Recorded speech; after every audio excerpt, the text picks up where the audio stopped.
Hello friends, welcome back to my YouTube channel Tulsi global academy. आज के इस video में हम लोग बात करने वाले हैं भारत के एक नए वैकेंसी के बारे में, जिसका नाम है आपका SSC GD constable online form 2024। तो इसके लिए एलिजिबिलिटी क्या चाहिए, एज ग्रुप कौन कौन से ग्रुप के लोग जो है आपके एलिजिबल है, और इसके लिए जो है आपका क्या क्वालिफिकेशन होना चाहिए, आज के इस वीडियो लेक्चर में हम लोग जो है कंप्लीट जानकारी प्राप्त करेंगे।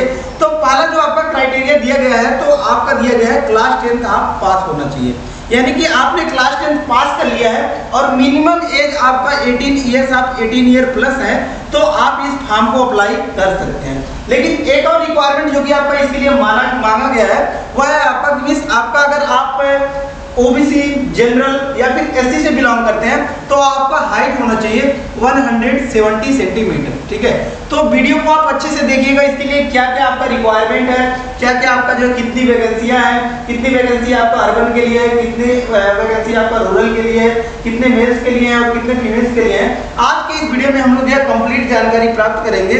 तो चलिए वीडियो को स्टार्ट करते हैं। यहाँ पर देख सकते हैं आपका ये सरकारी, आप कहाँ से ये वैकेंसी को सर्च कर सकते हैं, तो सरकारी रिजल्ट.com आपको सर्च करना है गूगल पर। यहाँ पर आप देखेंगे कि आपके सामने इस तरीके का इंटरफेस खुल के आएगा और यहाँ पर आप देखेंगे कि लेटेस्ट जॉब में आपका पहला ही फॉर्म दिखाई दे रहा है, SSC GD constable online form 2024। Simply आपको क्या करना है कि इस पर क्लिक कर देना है। आप क्लिक करेंगे तो आपके सामने इस तरीके का कुछ इंटरफेस आपके सामने ओपन हो जाएगा। फिर यहाँ पर आप देख सकते हैं कि इसको फॉर्म को अप्लाई करने के लिए आपको मिनिमम कितने पैसे की आवश्यकता है। तो यहाँ पर देख सकते हैं कि अगर आप जनरल या फिर ओबीसी या फिर ईडब्ल्यूएस कैटेगरी से बिलोंग करते हैं, तो इसके लिए आपको 100 रुपीज लगेगा। ठीक है, कि 100 रुपीज लगेगा अगर आप क्या है, जनरल हैं या फिर आप क्या है, ओबीसी हैं या फिर आप ईडब्ल्यूएस से बिलोंग करते हैं। ठीक है, अब बात आती है कि कई लोगों के मन में क्वेश्चन आना होगा कि अगर आप एससी, एसटी या फिर किसी अन्य कैटेगरी से बिलोंग करते हैं, तो उसके लिए कितने पैसे की रिक्वायरमेंट होगी। तो यहाँ पर देख सकते हैं SC, ST and all category of female, उनके लिए क्या है, 0 रुपीज है। ठीक है, कि अगर आप एससी हैं या फिर आप एसटी हैं या फिर आप फीमेल है, यानी कि अगर आप लड़की हैं, तो आपके लिए क्या है कि 0 फीस लगेगी, कि आपको 0 रुपीज लगेंगे। ठीक है, कि कोई भी चार्जेज आपको नहीं देने हैं। ठीक है, अब बात आती है कि यह फॉर्म आपको कब से अप्लाई हो रहा है और कब तक अप्लाई होगा। तो यहाँ पर देख सकते हैं कि एप्लीकेशन आपका स्टार्ट हो गया है 5 सितंबर से ही, जो कि आपका कल का डेट था 5 सितंबर, शिक्षक दिवस के अवसर पर आपको जो है वैकेंसी आया हुआ है। और यहाँ पर देख सकते हैं कि कब तक आप इस फॉर्म को, लास्ट डेट क्या है, कब तक आप अप्लाई कर सकते हैं। तो यहाँ पर देख सकते हैं कि आपका 14 अक्टूबर तक आप क्या कर सकते हैं, इस फॉर्म को अप्लाई कर सकते हैं। अब बात आता है कि जो है आपका यहाँ पर देख सकते हैं कि एक दिन एक्स्ट्रा आपको दिया गया है कि अगर आपने पेमेंट नहीं कर पाया, किसी कारणवश कोई इशू आ रहा था, तो आप एक दिन बाद तक, यानी कि 15 अक्टूबर तक आप क्या कर सकते हैं, फीस का पेमेंट कर सकते हैं। ठीक है, अब बात आता है कि इसका एग्जाम कब होगा, या फिर जो कोई गलती कर देता है फॉर्म भरते वक्त, तो उसके लिए करेक्शन डेट कब तक है। तो यहाँ पर देख सकते हैं करेक्शन डेट आपका कब तक दिया गया है, 5 से 7 नवंबर तक आपका जो है करेक्शन डेट जो है वो आपका दिया गया है। ठीक है, उसके बाद यहाँ पर देख सकते हैं कि कई लोगों के मन में यह भी क्वेश्चन आ रहा होगा कि हमने वैकेंसी तो देख लिया, फीस रिक्वायरमेंट भी हमने देख लिया, ठीक है, लेकिन एग्जाम कब होने वाला है। तो एग्जाम आपका देख सकते हैं कि जनवरी या फिर फरवरी मंथ में आपका होगा। इन दोनों में से किसी भी मंथ में आपका एग्जाम हो सकता है। ठीक है, अब आप बात आता है कि एडमिट कार्ड कब आएगा, तो आपका एग्जाम से पहले एडमिट कार्ड रिलीज कर दिया जाएगा। ठीक है, उसके बाद अब आपका बात आता है कि कितने से कितने साल के लोग जो है इसके लिए अप्लाई कर सकते हैं। तो यहाँ पर देख सकते हैं कि मिनिमम एज आपका 18 होना चाहिए। ठीक है, कि 18 ईयर्स के आप हो गए हैं। ठीक है, और मैक्सिमम एज आपका मांगा गया है 23 ईयर, यानी कि 18 से 23 साल के बीच वाले लोग ही क्या कर सकते हैं, इस फॉर्म को अप्लाई कर सकते हैं। ठीक है, यानी कि अगर आप 18 साल से कम के हैं तो भी आप इस फॉर्म को नहीं भर सकते हैं, या फिर आप 23 साल से ज्यादा के हैं तो भी आप इस फॉर्म को अप्लाई नहीं कर सकते हैं। ठीक है, ये तो हो गया आपका जो है एज क्राइटेरिया।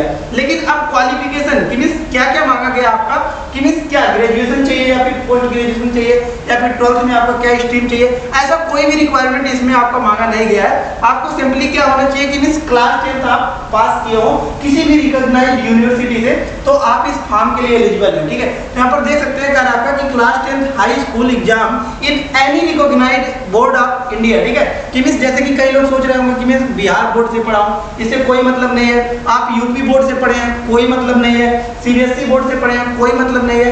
आप किसी भी बोर्ड से पढ़े हुए उससे कोई मतलब नहीं है। सिंपली आप क्या है कि 10th आपने पास कर लिया किसी भी रिकॉग्नाइज्ड यूनिवर्सिटी से, किसी भी आप जो है रिकॉग्नाइज्ड बोर्ड से आपने क्या कर लिया 10th पास कर लिया, तो आप इस फॉर्म के लिए एलिजिबल हैं, ठीक है।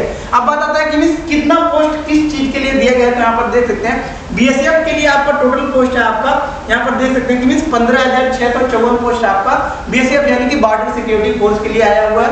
और यहाँ पर देख सकते हैं कि means CISF in the sense central industrial security के लिए आपका जो है 7,145 यानी कि 7,145 सीटें आपकी आए हुए हैं सीआईएसएफ के लिए। ठीक इसी प्रकार आपका जो डिफरेंट कैटेगरी के लिए डिफरेंट सीटें आपका आया हुआ है, आप इसको चेकआउट कर सकते हैं। इसका लिंक हमने डिस्क्रिप्शन बॉक्स में भी दे दिया है, वहां से भी जाकर आप क्या कर सकते हैं, इसको चेकआउट कर सकते हैं। और आपको जो भी लेटेस्ट आपको जानकारी चाहिए किसी भी आपके वैकेंसीज के बारे में या फिर किसी भी वीडियोज के बारे में, तो आप हमारे टेलीग्राम चैनल से भी जाकर जुड़ सकते हैं, जिसका लिंक हमने डिस्क्रिप्शन बॉक्स में दे दिया जाता है, ठीक है।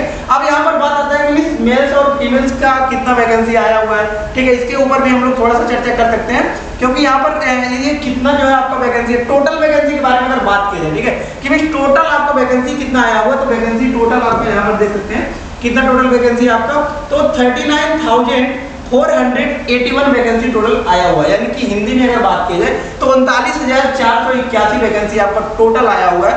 और यहाँ पर देख सकते हैं कि ये फिर कैटेगरी वाइज भी आपका डिवाइडेड है। कैसे कैटेगरी वाइज डिवाइडेड है इसके बारे में भी थोड़ा सा चर्चा कर लेते हैं।